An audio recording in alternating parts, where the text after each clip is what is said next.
Good evening and welcome to APTN National News. I'm Daryl Stranger. Pope Francis is coming to Canada next week to apologize for the abuses committed at Catholic-run residential schools. APTN's Tina House takes a look at how survivors are feeling about this visit and asks if it will help heal those deep wounds from the past. When the Indigenous delegation traveled to Rome, Italy in late March of this year, hopes were high that by telling Pope Francis about the attempted genocide of Indigenous people in Canada, it would allow for the next step of healing to begin. I'm very, very encouraged by the audience we had today, going forward into our relationship, a new relationship. And for 85-year-old Angie Crier from Grand Prairie, Alberta, she was able to tell him her story about being a survivor. And one thing we have now is our pride. They did not break us. We're still here, and we intend to live here forever. And after 3 days of private audiences between the Pope and the Métis, First Nations and Inuit delegation, Pope Francis addressed the general audience on the final day. Listening to your voices, I was able to enter into and be deeply grieved by the stories of the suffering, hardship, discrimination, and various forms of abuse that some of you experienced, particularly in the residential schools. It's chilling. But no one suspected these meetings would end with these long-awaited words. For the deplorable conduct of these members of the Catholic Church, e vorrei dirvi di tutto cuore, sono molto addolorato. E mi unisco ai fratelli vescovi canadesi. I ask for God's forgiveness, and I want to say to you with all my heart, I am very sorry. Former National Chief Phil Fontaine has traveled to Rome before to meet with the previous Pope, but says, like many others, he was taken by surprise at the apology. In my case, I didn't think he would say, I am sorry. I didn't think I would hear him say how he felt shame for and guilt for what the church did to our people, and that he was prepared to come to Canada. And now with his plane expected to land in Canada on July the 24th, Pope Francis is expected to formally apologize to residential school survivors and their families. This will be the first time ever that the highest rank within the Catholic Church has ever accepted responsibility for the crimes committed against Indigenous children that were put into those schools and terribly abused. Ralph Leon is now chief of his community, but at the age of 10 was forced to attend residential school just outside of Mission, BC. I haven't come back here because of what's still in my mind, what I witnessed here. The mental abuse, physical abuse, sexual abuse, verbal abuse that I witnessed here. Chief Leon says the church must do more to address what is continuing to happen to Indigenous people. But there needs to be a plan,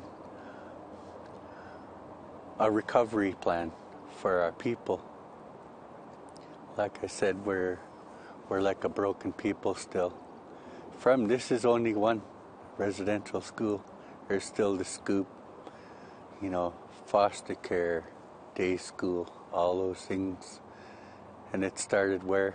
And with preparations well underway for the visit from the Pope, which starts in Edmonton, Alberta, Tony Belcourt, who's originally from Lac St. Anne, says he has concerns over what will happen in his home community during the annual pilgrimage. That for a long time, the people in the community have been trying to get the church to turn over records of our graves.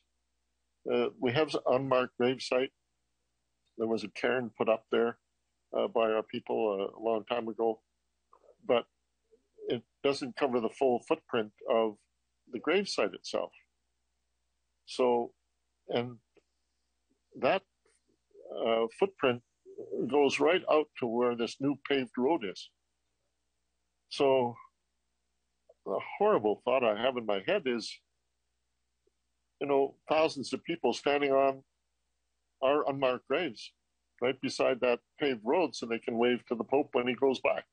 For other survivors like Geraldine Shingoose from Manitoba, she says she isn't quite sure how well this visit will be received from other survivors in Canada. That the whole intent of this visit, I see it as a photo op, and as a, it doesn't come across truthful. Shingoose says that although Pope Francis made no mention of the suspected unmarked graves of children that were buried near residential schools, she is hopeful that this visit will help bring more of the truth of what really happened. And in that walking together, they're saying there's reconciliation and healing that they want to bring, or we can't have that without that truth. For Cassidy Karen, she says there could have been more done to include the voices of survivors in the planning. There have been challenges along the way. There has been unclear processes. There has been unclear authorities and decision making throughout the entire process. And once again, we could have had more input. We could have, been able to bring survivors to the table to guide this process. The opportunities, though, just haven't been there to the extent that we had hoped. For years, there were stories about the horrors that took place behind closed doors. Stories of horrific abuse suffered by survivors that were told over and over again, but no one seemed to listen. And those traumas were then buried, eventually manifesting into a lifetime of sadness, addiction, and chaos. For the thousands of children that made it out alive, that pain also reverberated into intergenerational trauma as they grew up and had families of their own. In many cases, this caused further dysfunction as the trauma from residential schools never fully healed. It's expected that Pope Francis will offer his first official apology to residential school survivors and their families on July the 25th. Tina House, APTN National News, Vancouver. All right, thanks for that, Tina. We'll have more news coming up after a short break.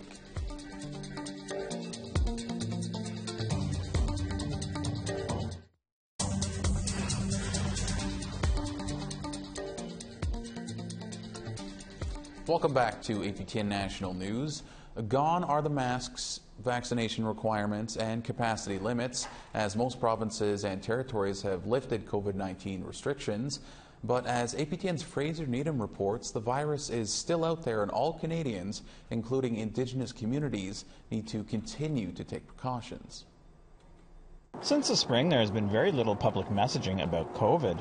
Even though the vaccines are much less effective in preventing transmission of the Omicron variant, Toronto Dr. Isaac Bogosh says this should not stop people from getting a third or even fourth shot. Again, these vaccines are phenomenal, and they really stand up and hold up even through time in terms of protecting people against severe illness, such as hospitalization and death. I mean, they do such a remarkable job in lowering the risk. But the numbers show only a minority of Canadians are getting third and fourth shots, and First Nations are no different. According to the Indigenous Services Canada website, only 38% of those 12 and older have received a third dose, compared to 89% who got the second one. ISC Chief Medical Officer Thomas Wong says this drops to about 10% for the fourth dose.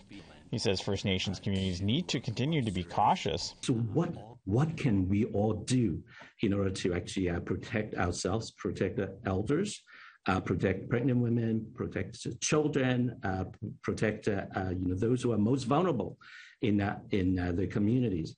There are already existing tools that can be used, and one of them, is masking up. Bogosh says with almost no COVID restrictions in the provinces and territories, regular public messaging is now more essential than ever, and the federal government should be leading the way. Really sound public health messaging. We're obviously in an era where there's very few public health mitigation efforts in place, right? You don't need to wear a mask if you don't want to.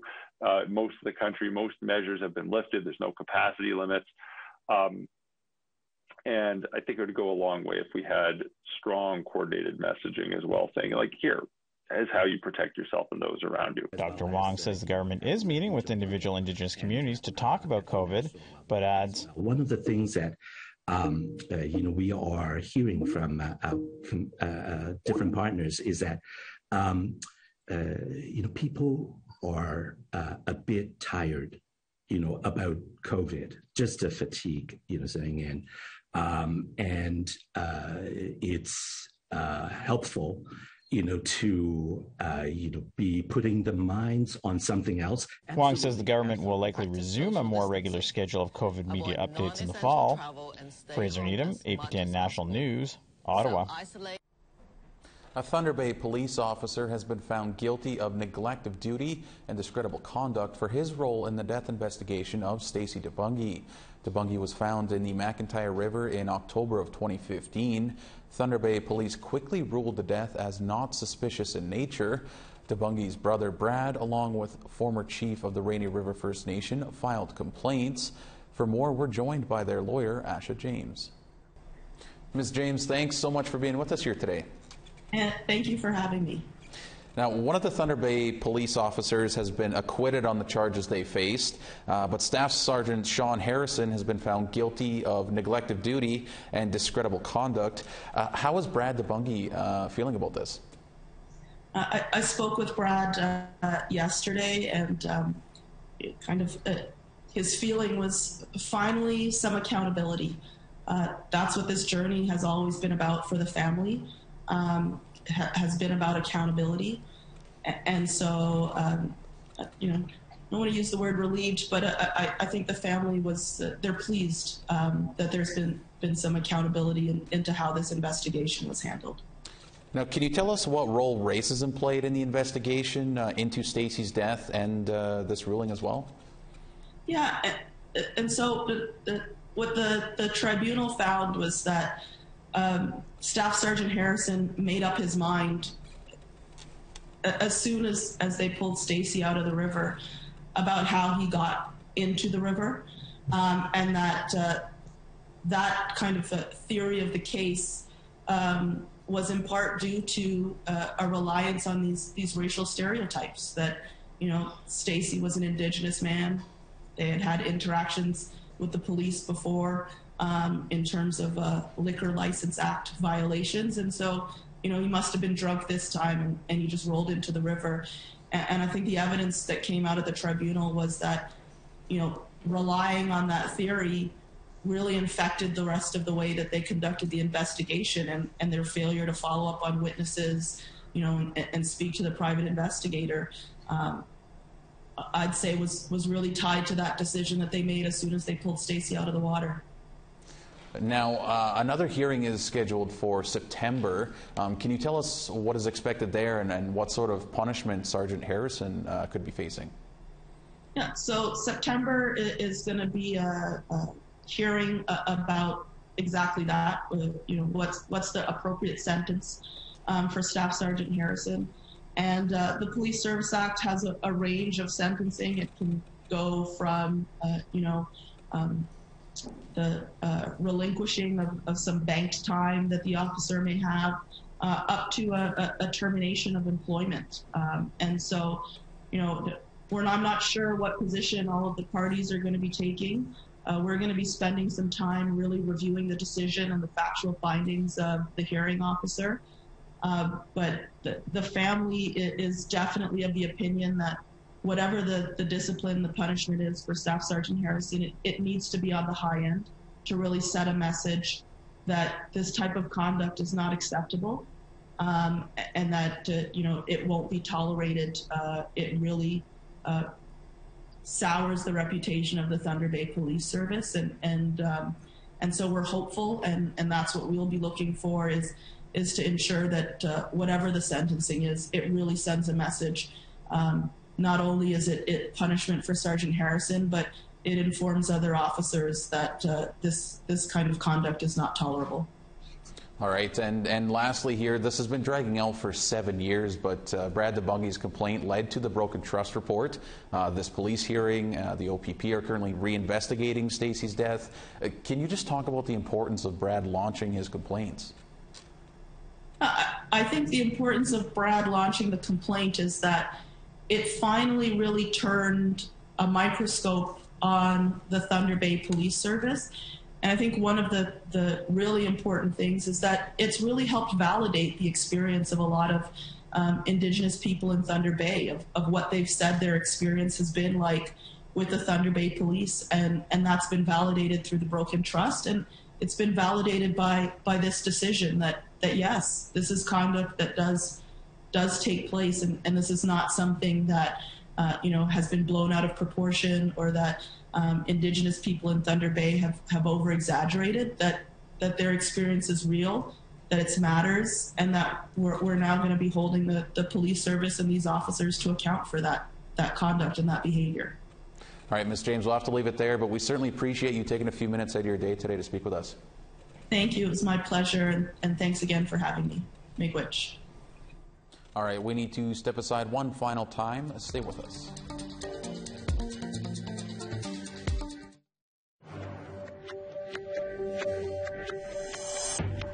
Welcome back. It's time now for our photo of the day. This comes to us from Patty Sinclair. Patty captured the beautiful deep blue sky in the early evening over the community of Penamutang First Nation in Manitoba. You can send your photos to share@aptn.ca for the chance to be our next photo of the day. Now let's take a look at tomorrow's weather forecast.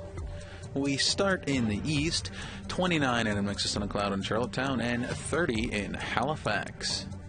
22 degrees in Happy Valley Goose Bay and 16 in some rain in Cartwright. 22 in rain in Val-d'Or and 29 in Montreal. 31 in Windsor and 23 in Sault Ste. Marie. 25 degrees in Sioux Lookout and some rain in 22 in Big Trout Lake. Rain in 8 in Churchill and rain in 21 in Norway House.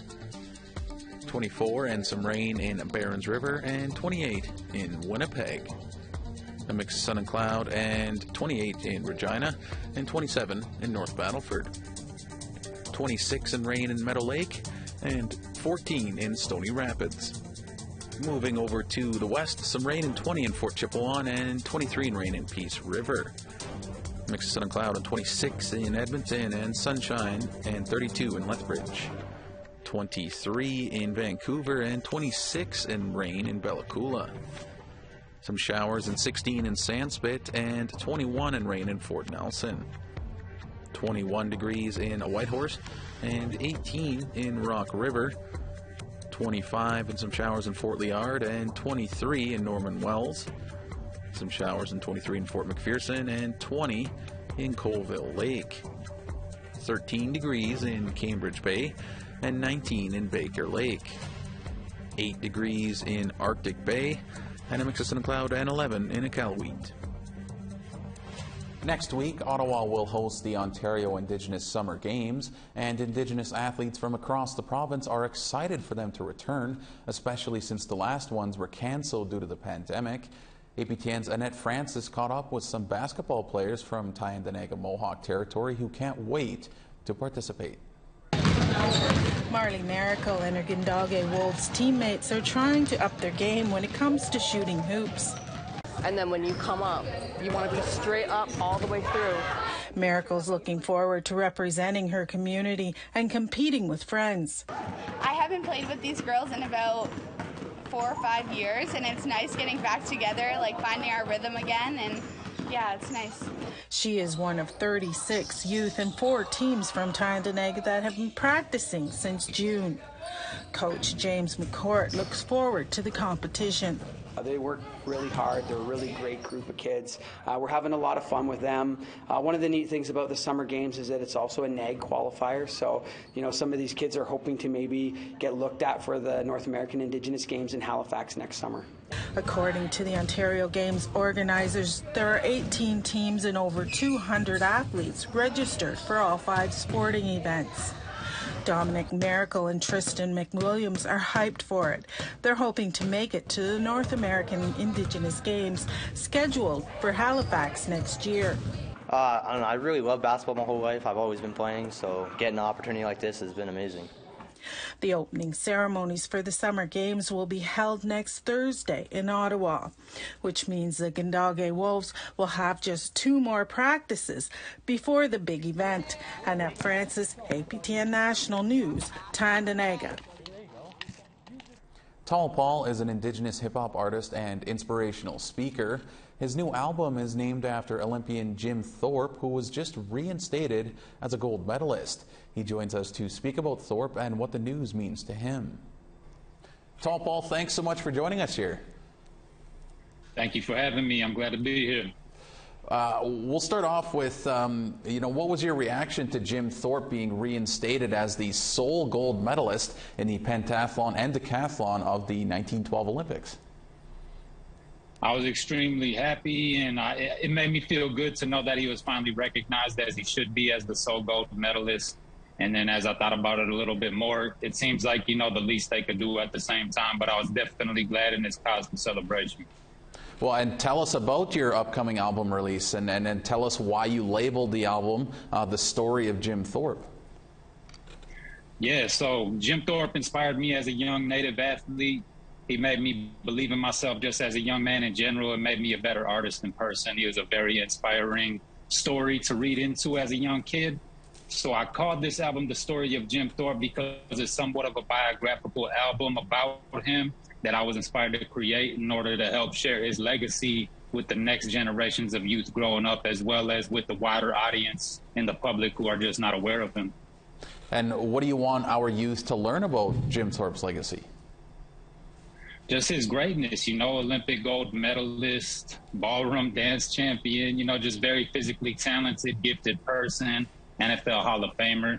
He was just very accomplished. And not only that, but he was also for our people. He would advocate for Indigenous actors to be represented in their own roles rather than, having white men playing natives and things like that. So he would advocate for, us and other people of color, and he was just a good person. And how do you hope to inspire the youth, sort of through the album? I know we'd sort of touched on it, but, what specifically about the album do you hope to share with the youth? I hope to share his story as well as a bit of mine. There's some correlations between us, learning a bit about a little bit about his history, such as, struggles with alcohol, things like that. I've been through some of those similar things. So I hope that the youth are able to see themselves in their communities in this album and in Jim Thorpe's legacy, and understand that, we can make mistakes in life and we can still overcome them. For instance, I'm 13 years sober now, college graduate, made the dean's list 3 times, raising a young, bright son who's turning into a good young man. I call him Small Paul, but I just hope they take a lot of inspiration and, more than that, discipline out of this album and hearing it, understanding, what it takes to be successful at what you want to do in life. Well, Tall Paul, we'll have to leave it there, but congratulations on all your accomplishments, and certainly look forward to the album.